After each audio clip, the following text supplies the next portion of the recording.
When we come with that heat, we got skip on the.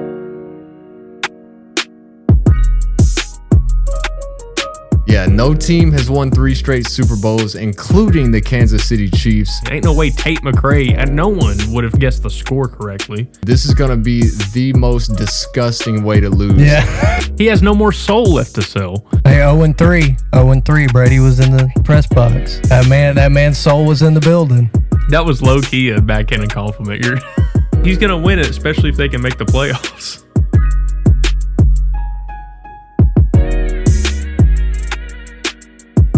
Episode 22, $1 Million Radio. We got Skylar, we got Griffin, we got Jacob, and we're all here. Gang is all here. And boys, there's only been one team in the history of the NFL that has won 3 straight championships, and we've done it twice. The Green Bay Packers. Not in the Super Bowl era. The last time we did it in the 60s, the first one was not the Super Bowl, but then the next 2 were the Super Bowls. We won the first 2. But very deceptive how they have played the narrative out for the Chiefs. Yeah, no team has won 3 straight Super Bowls, including the Kansas City Chiefs, in a 40-22 loss last night against the Philadelphia Eagles. Thank God. Yeah. America won. Well, Chiefs versus the Eagles, that's not really a win for anyone, but no, it's more of a win if the Chiefs lose, in my opinion. Yeah, I definitely didn't want to see anybody win it 3 times in a row, but I didn't want to see the Eagles win it either. It's nothing against the team at all. I'm very happy for Jalen Hurts. I'm very happy for Saquon Barkley, among others on that team, to win pretty much their first Super Bowl. I don't know. Maybe there's a couple players that have won one before, but very happy for the individual players. Absolutely hate that the Philadelphia Eagles fans get to celebrate another Super Bowl. Just personal opinion. Just personal opinion. I do rock with that idea of like taking an MMA fighter and going into Philly fan bases, you know, like on NFL Sunday, it's in Philadelphia and wearing the opposing team's jersey. Yeah, you know, seeing what happens. Yeah, they're not the best kind of people, but as far as it goes, I mean, they get to celebrate because they won. So yeah, good for the Eagles. Good for everybody that had the Eagles plus 1.5 or money line, or if you took the over 48.5. There were a lot of points to be scored last night. Imagine how much money you would have made if you'd put the spread for the Eagles for what it turned out to be, you know, for 18. Oh yeah. Yeah, no. That probably wasn't even an option. or the correct score, 40-22. You know, I mean, I did see a clip of the singer Tate McRae after the Super Bowl last year, I think it was.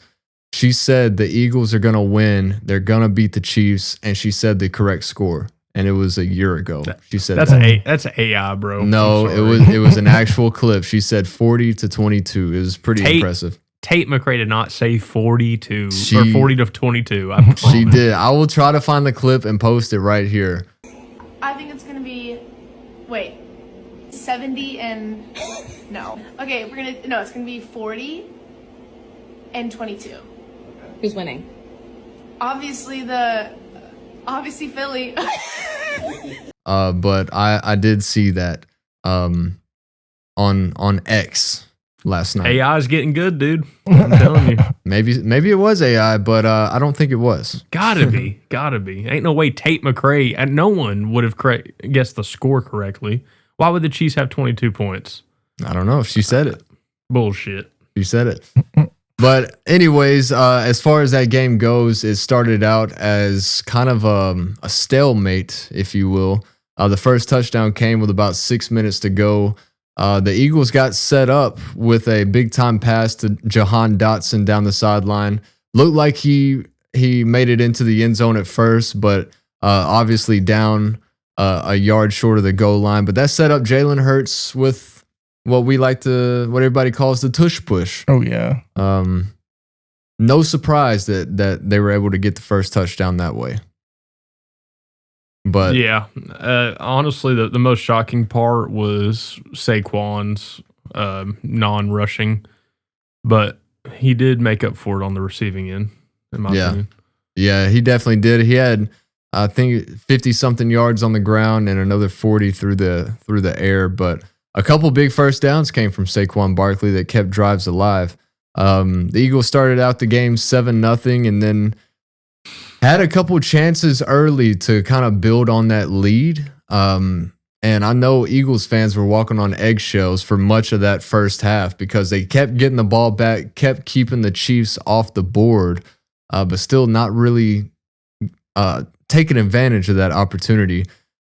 8:38 to go in the second quarter. Jake Elliott made his first field goal of, I believe, 3 that he made last night.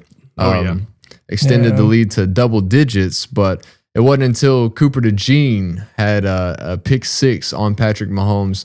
He is a rookie, but that was Cooper DeJean's first interception in his career.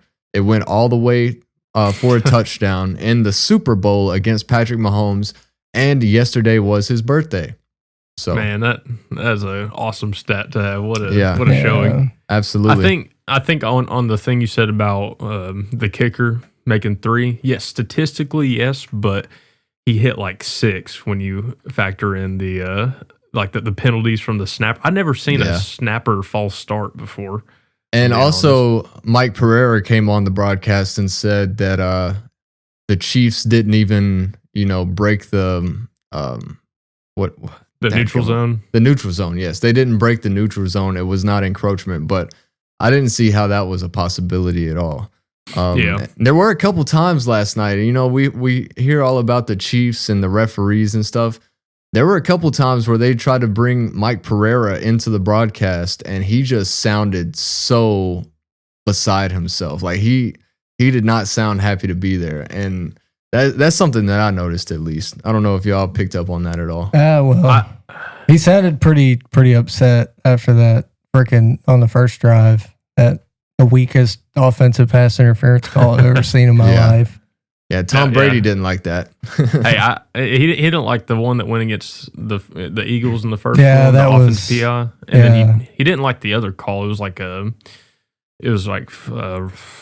was unsportsmanlike conduct or something like that, against the Chiefs. It was something crazy, but it seemed like I thought the rest of it was going to be a flag fest, if I'm being honest. Yeah, but I'm glad it wasn't that necessarily. I think it was pretty well refereed last night. As you hear fighters say, you hear teams say, keep the judges out of it, keep the referees out of it, as far as meaning like go out there and win convincingly. Don't leave it in the hands of the referees or the judges, and just prove to everybody that you're the better team. And that's what Philadelphia did last night. It wasn't close after about midway through. After that, Cooper DeJean picked 6 to make it 17-0. Yeah, it wasn't close. I kept looking at the Chiefs money line just to be like, should I put something down when it gets up to plus 600, plus 1,000? Does Patrick Mahomes still have that magic? Yeah.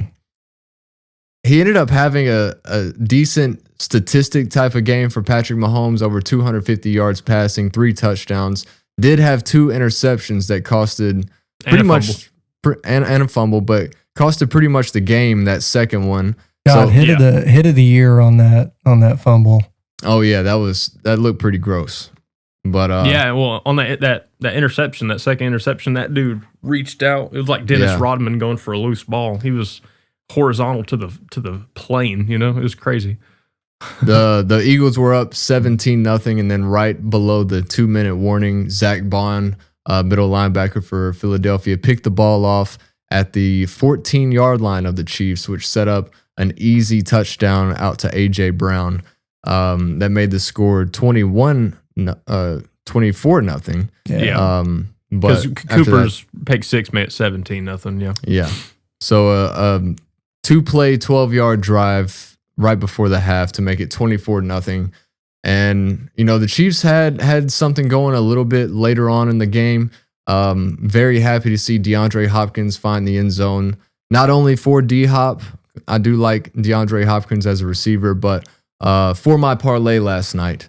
That last DeAndre Hopkins catch is what cashed it for me.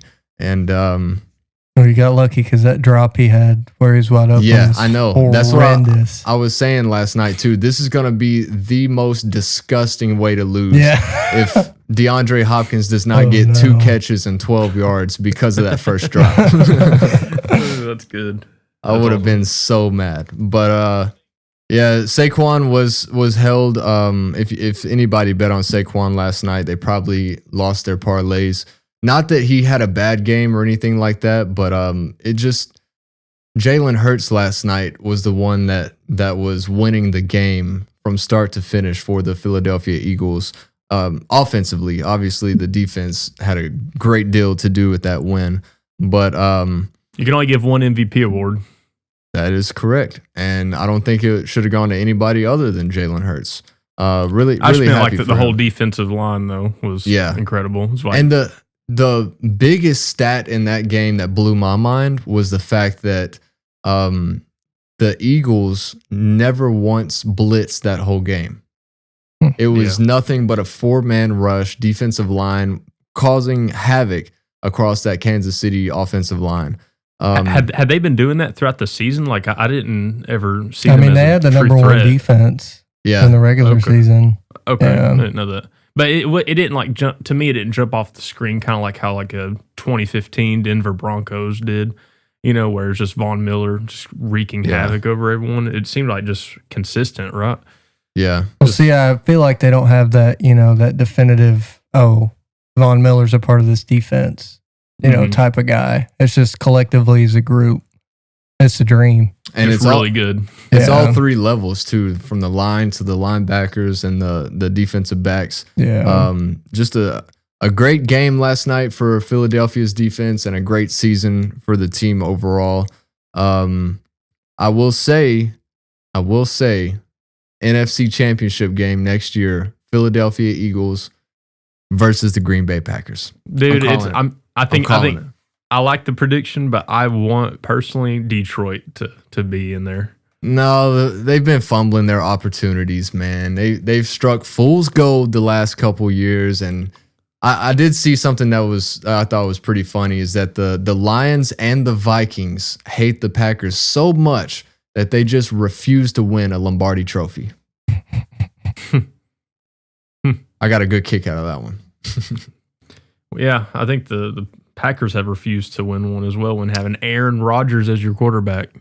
Well, he did win one, but I mean, like, in the past decade. Yeah, one is all he won. But yeah. So any thoughts or comments to wrap up the 2024 NFL season, boys? I gotcha. Well, it'll kind of relate back to the Super Bowl, but for Patrick Mahomes, I don't think it really hurts his legacy too much. I mean, in the first half, he was horrendous, awful.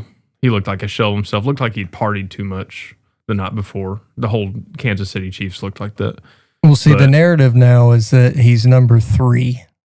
Behind Montana? Yeah. I mean, we'll have to see how the rest of his career plays. I mean, he has still 29? He's 29, yeah. So, I mean, we'll have to see. But as of right now, he'll always definitively be behind Brady because he lost to Brady in the Super Bowl. Yeah. 0-2 in the playoffs. You can't really. Yeah, exactly. You hey, can't 0-3. 0-3. Brady was in the press box. That man's soul was in the building. Yeah. I know Brady was definitely happy up in the box. There's probably like a few times where he was just like not saying anything, just like chilling, watching it play out. Yeah. No, see, that's why I texted the group chat what I did. I was like, watch. They'll go down and score right before halftime and somehow just come all the way back. Yeah, I'm glad that didn't happen. I do think Tom Brady is going to end up a very, very good analyst, broadcaster. Last night, man, he was making it all about Tom Brady. There were so many times where he was like... that was the narrative from the jump. Yeah, I'm sure, that there's a reason that they wanted him to, they signed him to the deal that they did and gave him that Super Bowl opportunity because he is Mr. Super Bowl. But See, I still feel bad for Greg Olson though, because I mean he's good in his own way. I was shocked Brady was commentating on the Super Bowl. I mean, he's a first-year analyst. Yeah. No, they did that for a reason, but like there were so many times last night where he was like, "Yeah, I went to 10 Super Bowls, and it took me 9 Super Bowls before I scored my first rushing touchdown in a Super Bowl." Like, look at me, we get it, Tom, we get it, man. Yeah. Hey, how many? I'm just out of curiosity. How many rings has Green Bay won as an entire franchise? Do you know off the top of your head? Like Super Bowls. Just say Super Bowls 4. I thought it was like. So Tom has won more Super Bowls than your franchise. Tom has won more Super Bowls than every franchise. Yeah, that's what I was about to say. So he has the right to say, hey. Oh yeah, this, for this sure. and that. Yeah. For sure, yeah. I mean, I'm not knocking him for it. I was just like, you don't got to say it every 2 seconds. Yeah. Dude, we get it. Okay, let's do our way too early, just real quick. Who's going to be MVP of the NFL season next year? And we know it's a quarterback award, so let's just stick to quarterbacks. Shout out. Y'all want to throw in a running back, I mean, no, or someone else. Shout out Josh Allen for winning the MVP this year. But as far as that goes, I think y'all already know who I'm going to say. I think I'm going to agree with it too. Joe Burrow is a good pick for sure, especially if they can, start winning more games and make the playoffs next year. Because, see, I feel like in his mind, he's thinking 2 comeback player of the year awards. Nah. Yeah. Like, that was low key a backhanded compliment. You're like, yeah. I know, but he's going to win it, especially if they can make the playoffs. Yeah. No, I mean, like Joe Burrow, probably has statistically one of the best seasons out of Lamar or Josh Allen. You can make the argument at least. Yeah. But as far as, wins, I think that's what – I mean, he was still a finalist for MVP this year. Yeah. But I think he's going to win it. I think he'll win it. I think Griffin thinks that right. Oh, yeah. So, Skylar, who do you think? Don't say J Love, bro. I'm trying not to. I really am. I know. Patrick Mahomes.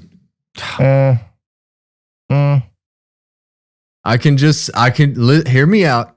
I can just see it now that because they lost the Super Bowl this year, they're gonna be hell on wheels magic next year. Gets even worse. Not even that, but he has no more soul left to sell. But all I'm saying is I'm not even saying they're gonna win the Super Bowl next year. I'm just saying Patrick Mahomes is that type of competitor where you get him once, he's not going to forget it, and he's going to come out and be vicious next year. I hope that's not the case. Yeah, I hope the Kansas City Chiefs are done, but we'll see. I think Joe Burrow and the Bengals, they have more to prove than the Chiefs. I think the Chiefs probably take another step back next year and don't make the Super Bowl and go whatever the record was, but I think the Bengals come in this year with a better defense, maybe a new head coach, and then a mad Joe Burrow, and then make the playoffs this year, of course. I would love to see that happen. Well, I wouldn't say that Zach Taylor's done officially yet. I mean, if we don't make the playoffs next year, of course he's done. But the players obviously love him. Yeah. And, this will be my take. I feel like we'll re-sign Trey Hendrickson. We'll pay Jamar, and I love him, but we'll sadly have to trade T. Higgins for some defense and maybe a pick or 2. Green Bay Packers. I was going to say the Washington Commanders, but we need a D tackle. We need Trey Hendrickson a killing mate. Yeah. Hey, I wouldn't mind that if you traded T. Higgins. I think that's a good move because I'm sure there's plenty of teams that would I'm just hoping it's an NFC team. Yeah. Bring him on to Green Bay. We're going to get T. Higgins, and we're going to get Myles Garrett, and we're going to get Mason Crosby. I wouldn't even be mad if we traded him to Cleveland. I guess not. But then that's in the division, nowhere. You better not get Nico Harris up there. He's going to trade Oh, him for. God, dude. What's the NFL equivalent of what happened with that? They were saying Joe Burrow for Dak, some random D lineman, and then 2 seconds and a 3rd round draft pick. So Jacob, you weren't on the episode last week. What are your thoughts about the Luka Doncic trade? And also, we'll get to another trade that did not happen after this. AD is a great player, but Luka is another tier above him when it comes to superstardom, durability, scoring, age. I think the Lakers fleeced the Mavs, and I think Nico More than Harris just fleeced. Yeah, I'm just being polite, but there's probably more reasons than basketball reasons that went into it. I've heard stuff about casinos and new ownership. That may be true, but if you look at it from a basketball perspective, Lakers have their centerpiece for the next decade. So yeah, and that's just my opinion. And as far as the other trade, I'm very, very happy about this. Oh, yeah, I know me too. there are people that are Lakers fans, but Dalton Knecht got traded to along with Cam Reddish, got traded to the Charlotte Hornets for Mark Williams, a center who is Really very young, very good. And See, all I've heard is negative stuff about him. Dude, his wingspan is 9'2". He's pretty good. That's insane. Although Anthony Davis's last game as a Laker, he dropped 40 points and 20 rebounds on Mark Williams. Yeah. But yeah, so that they made that trade. That was late Wednesday night, early Thursday morning. Woke up to the news. I was depressed. Dalton Knecht went away from the Lakers, got traded. Because I want. We love him, dog. We don't want him to have to see him go to the Charlotte Hornets. I love Knecht. I love Knecht. But honestly, that trade probably would have benefited him more, if I'm being honest, because he would have went to Charlotte.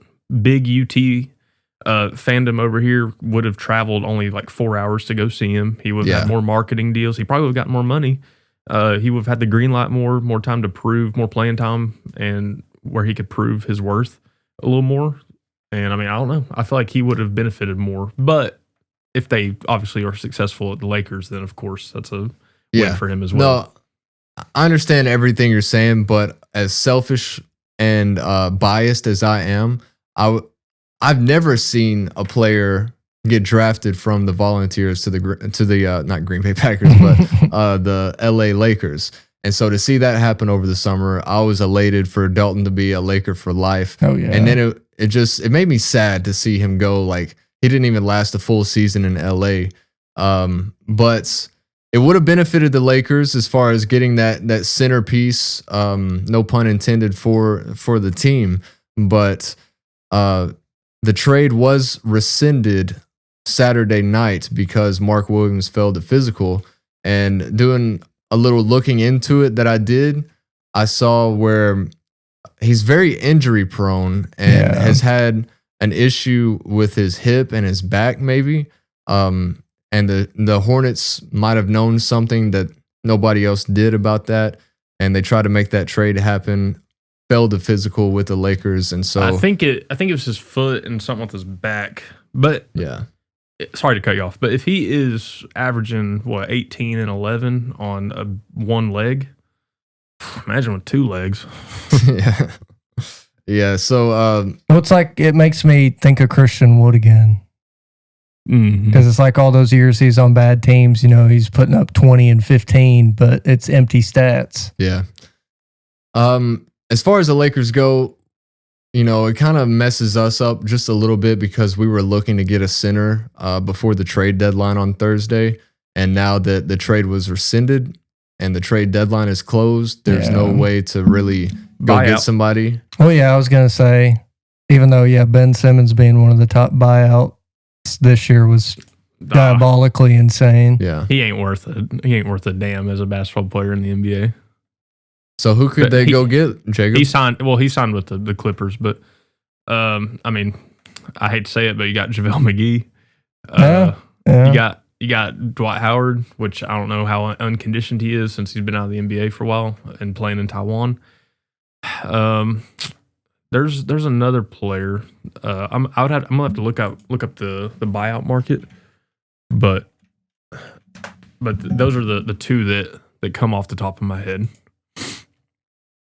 Yeah, it's interesting to kind of figure it out, but I I told got Griffin, go ahead. I pulled this up. It's by CBS and Bismack Biyombo. Okay. He did sign a 10-day, I think with the Rockets maybe, or the Spurs or something like that. I didn't realize how good the Rockets were this year. They are very good. Yeah, they're great. But no, I'm sorry, with the Spurs he signed a 10-day. But after that's over, he could. Mo Bamba, he got waived by the Jazz, so he is available. And then Daniel Theus, apparently he's the best center available, but he's only 6'8", so he's Daniel not a big long threat. Yeah. Okay, that's who it is. Okay, yeah. Sorry, he played with Boston there for a minute. Yeah, but he is not a lob threat. But maybe Luka could work with it. I don't know, but we'll see. Speaking of Luka getting to his first action tonight with the Lakers at home against the Jazz, we'll get the first rendition of LaDon tonight, LeBron and Doncic. What are you kind of expecting to see from Luka, not only tonight, but going forward, Jacob? I don't know, honestly, because I think you'd have to have LeBron probably playing the 4 or maybe the center if they don't sign someone from the buyout market. But you'd probably have to have LeBron setting screens for him. That pick and roll will be unstoppable. I forget, though. Y'all do have Jackson Hayes, but God. Hey, 3-0 since the trade, Jacob. Hey, LA's been on a good run. Both LA teams are looking pretty good. The Clippers and the Lakers, they're both looking good. But Jackson Hayes, you cannot have, if you want to win a championship, I don't think you have Jackson Hayes as your starting center. I just don't see that happening. I mean, I'm not going to argue that. I'm not going to argue that at all. I think you put Lay Center in right there. Oh, yeah. Okay. So, or just get someone from the buyout. But I think it'll be good. I think Luka will get to his spots. There's only one ball, of course, so, there's only so much you can do each possession. But I think it's going to be a really good two-man game. Not only have LeBron and Luka, but Austin Reeves, who dropped 45 points the last game at Indiana. Career high. Dalton Knecht is still with the team, so that's going to open Knecht up too. I agree. He's going to get some good shots because they're going to be focused on LeBron and Luka and Reeves. But another thing, your defense. Lakers have no defense. That's the only thing. Yeah, but Vanderbilt, and if Hayes can be an okay rim protector, then maybe. Yeah, I'd just say run a 1-3-1. Screw it. I was gonna say this is gonna fall in the hands of JJ Redick and what he can do, coaching, trying to find the best scheme defensively to be able to pick up from the weakness, the weaker parts of that team. But we don't really have a defensive anchor. That was Anthony Davis. Davis, we did get to see him very briefly in his first game with Dallas before he went out with an injury, and now they're saying he's gonna be out multiple weeks already for Anthony Davis. But that's the AD experience, greatness, injuries, and everything. Yeah, street clothes. Anthony Day to Davis. But I wish him nothing but the best. And he does not deserve any hate from the Dallas not fans. at all. Yeah, not at all. No one does except Nico Harrison. I mean, and the new owners. Correct. I mean, if you're Rob Pelinka, no one can be mad at Rob Pelinka. Who wouldn't trade for Luka for only giving up 3 pieces? I mean, yeah. And as we stay in the basketball realm, we're going to take a look at the Tennessee Volunteers, who are on a 3-game win streak. Came with a 20-point win at home against Florida with no Zakai, no Igor Milicic, and then last Wednesday night, 85-81 win at home against Missouri, where we saw we are 15-0 when we score 80 or more points, boys. I don't know if y'all knew that or not. I didn't know that. That's a good step. But in their return after being out for one game, Igor Milicic and Zakai Ziegler both dropped 21 points. Milicic with a double-double, 10 rebounds, and Zakai almost with 8 assists. 50% from the field, 10 of 15 from three-point range in that game. And Igor had actually the best stat line. I don't remember exactly what it was, but the best stat line in any college game, NBA, WNBA, as far as shooting goes. 75%, I think, something like that. Yeah. And then on Saturday, we wrapped up that 3-game win streak. Well, hopefully it's not wrapped up. We got Kentucky this week, but 70-52 win at Oklahoma. Never close. 60% from the floor. 9-21 from 3 in that one, which is 42.9, basically 43% from 3. Chaz Lanier with 21. Zakai had 17 and 9 assists this time. This team is on the up and up. Oh, yeah. I think, honestly, Chaz going through a little bit of a slump shooting-wise has been pretty beneficial to everyone else because they get to get in a rhythm and start cooking up a little bit, especially Igor Milicic. He has been on a tear lately when it comes to shooting, rebounding. I mean, he's honestly been an MVP for the team. But him and Zakai have been going crazy. And ever since that Vanderbilt game, Jemai Mashak has stepped up offensively. Yeah, for sure. I think I said this in a text message, but Igor is the straw that stirs the drink. If he's shooting good, then we're going to be tough to beat. Obviously, Zakai is the one distributing the ball much of the time. But one thing that I've noticed is that whenever Zakai and Igor were out against Florida, we won by 20 points. And I think that game specifically is kind of what's turned the team around. The game before that, we lost at home against Kentucky, and we shot, 45 threes? And missed. It was crazy. And it was abysmal. It was the worst. Houston Rockets in the Western Conference Finals versus the Warriors game 7. Yeah, it was one of the worst shooting nights of all time. But the very next game, we don't have Zakai, we don't have Igor Milicic, and we beat Florida by 20. I think what that did for the guys that did play that game was give them so much confidence and really set in what we could do, who does what roles everybody has. And now in these last 2 games, we played a very good Missouri team at home. It was a 4-point win, but it wasn't that close throughout much of that second half. But and then the big win at Oklahoma, which I don't really think they're that great. But we're great at climbing out of deficits. I mean, versus Vanderbilt, even though we lost by a point, we were down double digits almost the whole time at Vanderbilt. And then when we crawl back up, and all of a sudden Vanderbilt's having to guard us, to not win the game. Yeah. And so versus Missouri, second half, we go down 11. We're knowing how to crawl out of these deficits. Most of the time we win, sometimes we lose like at Vanderbilt, but other guys are cooking. I totally agree with what you're saying. When Igor or Zakai are hitting threes, then you better watch out. Yeah.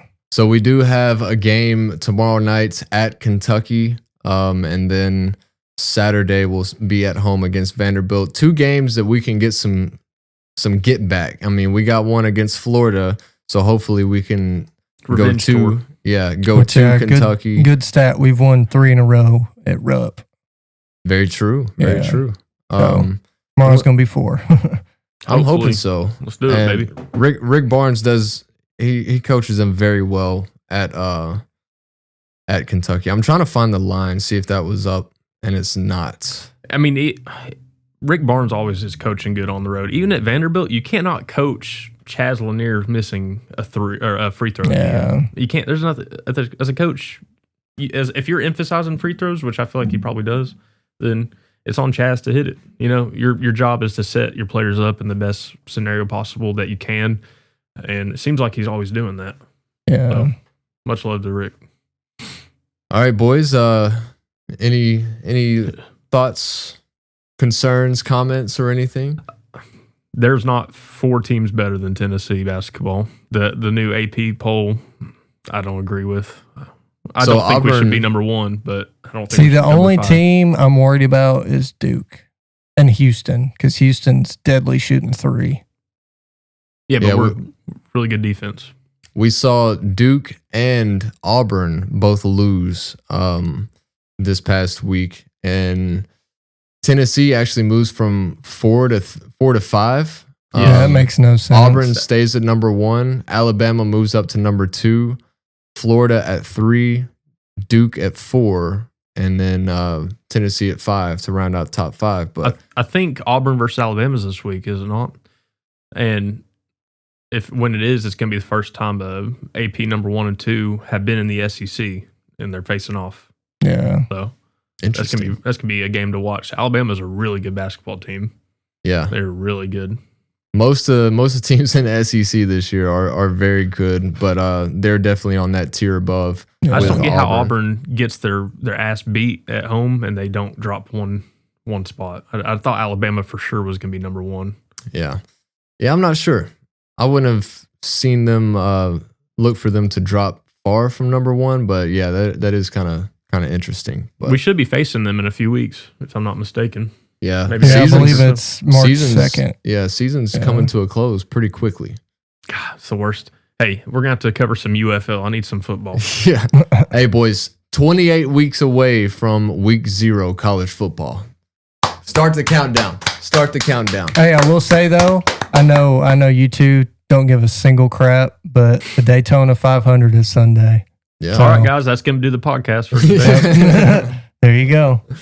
All right, boys. Do we have any songs for the $1 Million Radio Song of the Week? Y'all can go ahead. I'll get one ready. I can go ahead. Go ahead. Griff. It's going to be a song for driving 311 by the Knecht Quintet. Oh, okay, I thought it was going to be 311. A song for driving? Yeah. Okay, I'll have to get that one. Very jazz influenced, but I do love it. 10 out of 10 album, if y'all check it out. I'm going to go with a band called The Home Team. Overtime is the song. I sent it to my friend Kyle, who has been on the podcast a couple times, and I told him, like, somehow it reminds me of some type of like EDM type stuff. I don't know how that, how to explain it other than that. But what about you, Jacob? Okay, my song of the week. Me and Mackenzie, we're going to Bourbon and Beyond all 4 days. So that's going to be in September. It's a big music festival. And it's going to be my third music festival, my second one going for the whole span. It's Nice. the same place in Louisville, Kentucky.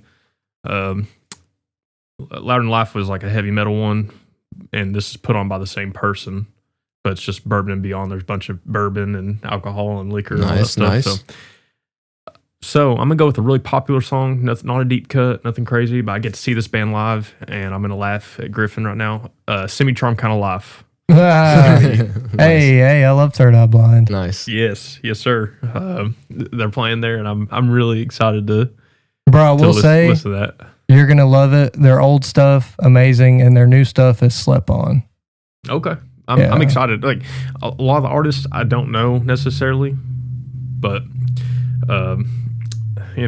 live is gonna be fun. So let's do it. Yeah. Well, I guess that'll do it for us, boys. Thanks for coming in. This is episode 22, $1 Million Radio. We're gonna keep it going, trying to get through this off season without football, but we'll see what happens. But comment if you wanna be considered and be on the pod, baby. Yeah. Looking for any and all guests. We're gonna be bored. But thanks for watching. This has been episode 22, $1 Million Radio. And we'll see you next time.